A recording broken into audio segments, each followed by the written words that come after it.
اعوذ باللہ من الشیطان الرجیم بسم اللہ الرحمن الرحیم وَيَزِيدُ اللَّهُ الَّذِينَ اهْتَدَوْا هُدًى، اور اللہ تعالیٰ ان لوگوں کی ہدایت میں اضافہ کرتا ہے جو ہدایت کی راہ اختیار کرے۔ اللہ بڑھاتا ہے ان لوگوں کو ہدایت میں کہ جنہوں نے ہدایت اختیار کی۔ وَالْبَاقِيَاتُ الصَّالِحَاتُ خَيْرٌ عِندَ رَبِّكَ ثَوَابٌ وَخَيْرٌ مَرَدًّا، اور یقیناً نیک باقی رہنے والے تو وہ نیک عمل ہے۔ یہ مال و دولت باقی رہنے والا نہیں ہے، یہ تو یہیں کی شے یہیں رہ جائے گی۔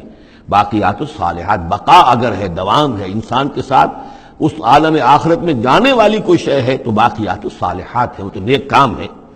خیر عند ربک ثوابا، وہ یقیناً تیرے رب کے نزدیک بہت بہتر ہیں بدلے کے اعتبار سے بھی، وخیر مردا، اور اس اعتبار سے بھی کہ لوٹ کر جایا جائے ان کے پاس۔ جب ہم وہاں پہنچیں گے ہمیں اپنے اعمال جو ہے وہاں منتظر ملیں گے، ان کی جزا، بلکہ یہ کہ کہا جائے گا یہ تمہارے اعمال ہی ہیں، ان کی شکل بدل گئی ہے۔ افرائیت الذی کفر بآیاتنا وقال لأوتین مالا وولدا، کہ کیا تم نے دیکھا اس شخص کو جو ہماری آیات کا تو کفر کرتا ہے اور کہتا ہے مجھے تو لازماً ملے گا، مال بھی ملے گا اور اولاد بھی ملے گی۔ یہ وہی بات سمجھ لیجیے سورہ کہف میں آ چکی ہے کہ اس نے کہا تھا وَلَئِن رُدِدتُّ إِلَىٰ رَبِّي لَأَجِدَنَّ خَيْرًا مِّنْهَا مُنقَلَبًا، تم جو ہو جوتیاں پھٹکار رہے ہو یہاں پر بھی، تمہیں وہاں بھی کچھ نہیں ملنا۔ اگر واقعی آخرت ہو ہی گئی، اول تو مجھے گمان نہیں، میں نہیں سمجھتا کہ وما اظن الساعۃ قائمۃ ولئن رددت الی ربی لاجدن خیرا منہا منقلبا، تو مجھے وہاں پر بھی اچھا ہی ملے گا جیسے یہاں اچھا ملا ہوا ہے۔ وہی اسی طرح یہ ہے کہ ان کا ہمیں تو وہاں پر بھی ملے گا، آخرت میں بھی بہت سا مال بھی ملے گا، اولاد بھی ملے گی۔ اطلاع الغیب، یہ دنیا بھی مراد ہو سکتی ہے لیکن میرے نزدیک آخرت ہی مراد ہے۔ اطلاع الغیب، کیا وہ غیب پر مطلع ہو چکا ہے، اس نے جھانک کر دیکھ لیا ہے غیب کو؟ ام اتخذ عند الرحمن عہدا، یا وہ کوئی رحمان سے عہد لے چکا ہے، پکا قول و قرار لے چکا ہے جس پر اس یقین سے کہہ رہا ہے کہ اسے تو مال بھی ملے گا اور اولاد بھی ملے گی۔ کلا، ہرگز نہیں۔ سنکتب ما یقول، جو کچھ یہ کہہ رہا ہے وہ ہم لکھ لیں گے تاکہ جواب دہی پوری کرنی پڑے کہ کیا کیا بکواس تم کیا کرتے تھے۔ وَنَمُدُّ لَهُ مِنَ الْعَذَابِ مَدًّا، اور پھر عذاب کے اندر ہم اس کے اضافہ کرتے چلے جائیں گے، عذاب کو اس کے لیے کھینچتے چلے جائیں گے۔ وَنَرِثُهُ مَا يَقُولُ، اور جو کچھ وہ کہہ رہا ہے اس کے وارث تو ہم ہوں گے، سارا مال دنیاوی سامان جو بھی کچھ ہے وہ تو ہماری وراثت میں آ جائے گا۔ وَيَأْتِينَا فَرْدًا، اور وہ جب آئے گا ہمارے سامنے ہماری عدالت میں پیش ہونے کے لیے تو ایک فرد کی حیثیت سے آئے گا، نہ اولاد ساتھ ہوگی، نہ مال، نہ خدم، نہ حشم، نہ قوم، نہ ہم نشین، نہ حاشیہ نشین، کوئی نہیں ہوگا۔ وَاتَّخَذُوا مِن دُونِ اللَّهِ آلِهَةً، انہوں نے اللہ کے سوا کچھ اختیار کر لیے ہیں اپنے معبود، لِيَكُونُوا لَهُمْ عِزًّا، تاکہ وہ ان کے مددگار بنے، ان کے لیے سہارا بنے، پشت پناہ بنے، اللہ کے ہاں انہیں کچھ چھڑا سکے عذاب سے۔ کلا، ہرگز نہیں۔ سَيَكْفُرُونَ بِعِبَادَتِهِمْ، وہ تو ان کی عبادت کا انکار کریں گے، جیسا کہ پہلے بھی آ چکا ہے، وہ فرشتے ہوں، اولیاء اللہ ہوں، انبیاء ہوں، حضرت عیسیٰ ہوں، شیخ عبد القادر جیلانی ہوں، کوئی بھی ہو، ان کا تو مانگو تو کفر کرے گا، تم کیا کہہ رہے ہو، ہمیں تو معلوم بھی نہیں تھا کہ تم ہم سے دعائیں کرتے رہے اور ہمیں سمجھتے رہے کہ ہم تمہیں چھڑا لیں گے۔ سَيَكْفُرُونَ بِعِبَادَتِهِمْ، وہ انکار کریں گے ان کی عبادت کا۔ وَيَكُونُونَ عَلَيْهِمْ ضِدًّا، اور وہاں ان کے مخالف ہوں گے، انہیں وہاں پر پروسیکیوٹ کروائیں گے۔ أَلَمْ تَرَ أَنَّا أَرْسَلْنَا الشَّيَاطِينَ عَلَى الْكَافِرِينَ تَعُزُّهُمْ عَزًّا، کیا تم نے دیکھا نہیں کہ ہم کافروں پر شیاطین کو بھیجتے رہتے ہیں، یعنی یہ کہ یہ شیاطین جن جو ہیں یہ ان پہ حملہ آور ہوتے رہتے ہیں اور انہیں خوب ابھارتے رہتے ہیں گناہوں کے اوپر، اور انہیں اور سرکشی کے اوپر آمادہ کرتے رہتے ہیں۔ وجہ کیا ہے کہ خود انہوں نے شیطان کی رفاقت کو اختیار کی ہے۔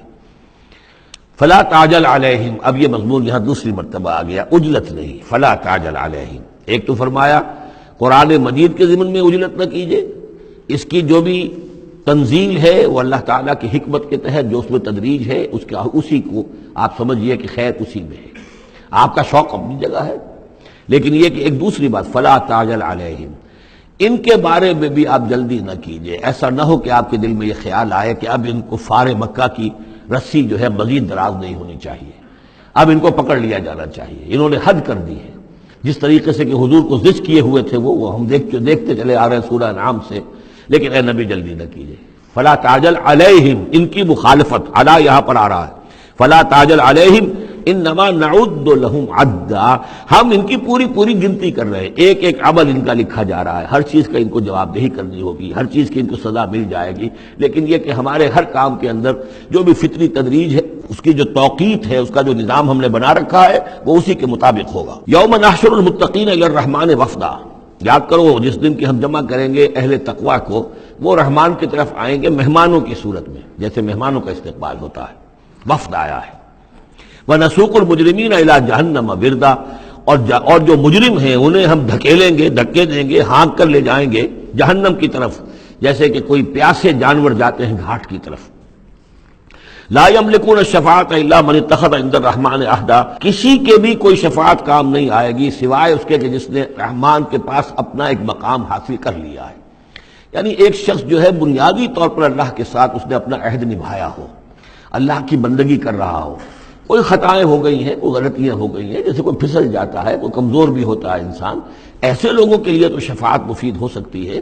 لیکن جو سرے سے اس عہد کی خلاف ورزی کر رہے ہوں، جو بجائے مشرق کے ان کا رخی مغرب کی طرف ہو، بجائے کعبے کے ان کا رخی جو ہے کسی اور شے کی طرف ہو، تو ظاہر بات ہے کہ ان کے لیے شفاعت نہیں ہے۔ وقالوا اتخذ الرحمن ولدا، اور انہوں نے ایک اور عقیدہ گھڑ لیا ہے کہ رحمان نے اپنے لیے اولاد اختیار کی ہے۔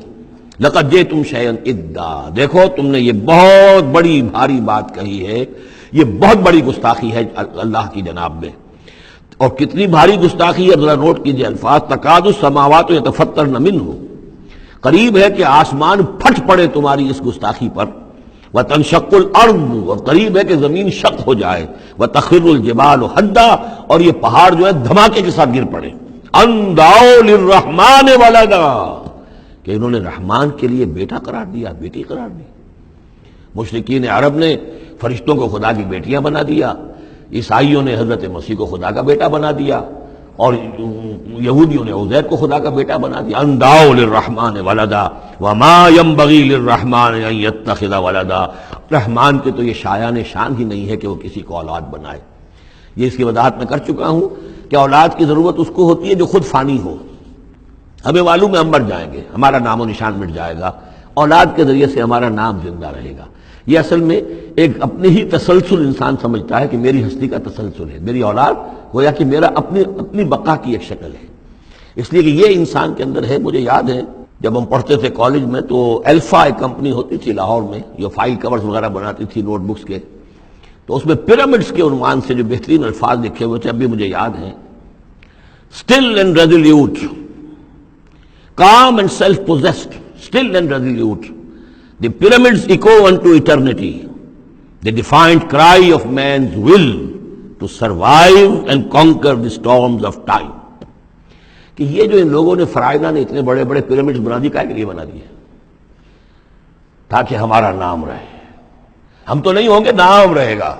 تو گویا کہ انسان کے اندر ایک خواہش ہے بقا کی، وہ اپنا دوام چاہتا ہے۔ یہ اسے پتا ہے کہ میری ذاتی طور پر تو میرا دوام ہے، تو میں کوئی عمارت بنا دوں، میرا نام جو ہے اس کے حوالے سے دنیا کے اندر رہے۔ اور یہی معاملہ اولاد کا ہے کہ اولاد سے انسان کو سب سے زیادہ جو اس کو خواہش ہوتی ہے وہ اپنا بقا، اپنا تسلسل۔ وہ سمجھتا ہے کہ میری اپنی کنٹینیوٹی ہے کہ جو میری اولاد کے ذریعے سے۔ ظاہر بات ہے کہ اللہ ہمیشہ خود باقی رہنے والا ہے، تو اس کے شایان شان ہی نہیں ہے کہ وہ کسی کو اپنی اولاد بنائے، اسے کوئی ضرورت ہی نہیں ہے۔ تو تمہارے لیے ہے معاملہ کہ تم فانی ہو، لہذا تمہیں ضرورت ہے کہ کوئی تمہارا نام لیوا باقی رہے۔ وما ينبغي للرحمن ان يتخذ ولدا ان كل من في السماوات والارض الا آتي الرحمن عبدا، نہیں ہے کوئی بھی آسمانوں اور زمین میں کوئی بھی مگر یہ کہ وہ حاضر ہوگا رحمان کی عدالت میں بندے کی حیثیت سے، کسے باشد، جبکہ ہمیں معلوم ہے کہ محمد رسول اللہ صلی اللہ علیہ وسلم بھی حاضر ہوں گے تو بندے کی حیثیت سے، عبدہ ورسول، عبد۔ اور حضور فرماتے ہیں کہ اس روز میدان حشر میں لواء الحمد بیدی، میرے ہاتھ میں ہوگا حمد کا جھنڈا، اور اس روز جو میں حمد کروں گا اللہ کی وہ آج نہیں کر سکتا۔ اللہ تعالیٰ کی حمد بیان کریں گے محمد رسول اللہ عدالت خداوندی میں کھڑے ہو کر۔ تو معلوم یہ ہوگا کہ جو بھی آئے گا بندہ بن کر آئے گا، وہ عیسیٰ ہوں یا عیسیٰ ابن مریم انت قلت للناس اتخذونی وامی الہین من دون اللہ، یہ سوال کیا جائے گا کہ نہیں؟ تو فرمایا کہ ان کل من فی السماوات والارض، یقیناً کوئی نہیں ہے آسمانوں اور زمین میں، الا آتی الرحمن عبدا، مگر وہ رحمان کی خدمت میں آئے گا، حاضر ہوگا بندے کی حیثیت سے۔ لقد احصاہم، اس نے ان سب کی گنتی کی ہوئی ہے، ان کا پورا احاطہ کیا ہوا ہے، کوئی چھپ نہیں رہے گا، کہیں بچ کر نہیں رہ جائے گا۔ وعدہم عدا، اور ہم نے پوری گنتی رکھی ہوئی ہے۔ وَكُلُّهُمْ آتی ہے یوم القیامت فردا، اور قیامت کے دن یہ سب کے سب آئیں گے تو ایک فرد کی حیثیت سے، انڈیویجول کیپیسٹی میں محاسبہ ہوگا۔ نہ ماں باپ ساتھ ہوں گے کوئی شفاعت کرنے کے لیے، کوئی گڑ گڑانے کے لیے، نہ اولاد ہوگی، نہ شوہر کے ساتھ جوری ہوگی، نہ جورو کے ساتھ شوہر ہوگا، کچھ نہیں۔ ہر ایک شخص نفسی نفسی، اپنی جان۔ وَكُلُّهُمْ آتی ہے یوم القیامت فردا، میری جو کتاب ہے سابقہ اور موجودہ مسلمان امتوں کا ماضی، حال اور مستقبل، اس میں ایک چیپٹر ہے قرآن کا قانون عذاب، کہ عذاب جو قوموں کے اوپر آتا ہے وہ دنیا میں آتا ہے، آخرت کا عذاب جو ہے وہ افراد کے لیے، محاسبہ اجتماعی جو ہوتا ہے وہ اللہ کا دنیا میں ہوتا ہے، لیکن آخرت کا حساب وہ جو ہے محاسبہ انفرادی ہے۔ ان الذین آمنوا وعملوا الصالحات سیجعل لهم الرحمن ودا، یقیناً جو لوگ ایمان لائے اور جنہوں نے نیک عمل کیا، ان قریب رحمان ان کے لیے محبت پیدا کر دے گا، یعنی لوگوں کے دلوں میں محبت ڈال دے گا۔ یہی ابو بکر ہوں گے جن کا نام کس تعظیم سے لوگ لیا کریں گے، کس محبت سے لیا کریں گے۔ یہی بلال ہوں گے جن کی جو تعظیم ہوگی، جن کی کتنی محبت کی جائے گی۔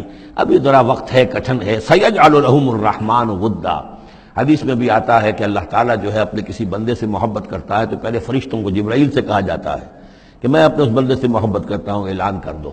وہ فرشتوں میں اعلان کرتے ہیں، ان کے دل میں اس کی محبت ڈال دی جاتی ہے، پھر وہ عام دنیا میں اور لوگوں کے اندر اس کی ایک محبت ڈال دی جاتی ہے۔ فَإِنَّمَا يَسَّرْنَاهُ بِلِسَانِكَ، یہ آیت بڑی اہم ہے۔ تو ہم نے اس قرآن کو یسرنا ہو، اس کو قرآن کو آسان کر دیا ہے، بلسان کا، آپ کی زبان پر یا آپ کی زبان کے ساتھ، یعنی عربی زبان میں۔ یہ بہت آسان ہے، بہت ہی ستھری زبان ہے، سادہ زبان ہے، جس کو ہم کہتے ہیں کہ سہل ممتنع، اس کے اندر ثقالت نہیں ہے، بوجھل پن کا نہیں ہے، بہت بھاری بھرکم الفاظ کہیں کہیں شاذ آئے ہیں، ورنہ عام طور پر قرآن مجید جو بڑی سلیس زبان میں ہے۔ انما یسرناہ لسانک، بلسانک لتبشر بہ المتقین، تاکہ آپ بشارت دیں اس کے ذریعے سے متقیوں کو، وتنذر بہ قوما لدا، اور اس کے ذریعے سے انذار فرمائے۔ یعنی آپ کی دعوت کا مرکز و محور اور آپ کا آلہ جو ہے، آلہ دعوت، آلہ انقلاب، وہ قرآن مجید ہے۔ انذار کیجئے قرآن کے ذریعے، تبشیر کیجئے قرآن کے ذریعے، تذکیر کیجئے قرآن کے ذریعے۔ فذکر بالقرآن من یخاف وعید، تذکیر ہو، واعظ ہو قرآن کے ذریعے۔ یا ایھا الناس قد جاءتکم موعظۃ من ربکم، اس سے بڑا واعظ اور کوئی نہیں۔ تزکیہ نفس و قرآن کے ذریعے سے، شفاء لما فی الصدور یہ ہے، سورہ یونس میں بھی آ چکا، سورہ بنی اسرائیل میں بھی آ چکا، وَنُنَزِّلُ مِنَ الْقُرْآنِ مَا هُوَ شِفَاءٌ وَرَحْمَةٌ لِّلْمُؤْمِنِينَ۔ تو قرآن مجید ہی در حقیقت دعوت اور تربیت کا اور تعلیم کا گویا کہ اس کا محور ہے، مرکز و محور۔ فَإِنَّمَا يَسَّرْنَاهُ بِلِسَانِكَ لِتُبَشِّرَ بِهِ الْمُتَّقِينَ وَتُنذِرَ بِهِ قَوْمًا لُدًّا وَكَمْ أَهْلَكْنَا قَبْلَهُم مِّن قَرْنٍ، اور ان سے پہلے ہم نے کتنی ہی قوموں کو ہلاک کیا۔ هَلْ تُحِسُّ مِنْهُم مِّنْ أَحَدٍ، ان میں سے کسی کی کوئی آہٹ تمہیں نظر آتی ہے؟ کہیں کوئی باقی ہے نام و نشان؟ کہیں عاد کا کوئی نام و نشان باقی ہے؟ اور تسمع لهم رکزا، یا کہیں ان کی کوئی بھنک تمہارے کان میں آتی ہے؟ معلومات نسیم منسیہ، ختم ہو گئے۔ تو اسی طریقے سے یہ آج اکڑ رہے ہیں، ان کا حال بھی یہی ہو جائے گا۔ صدق اللہ العظیم۔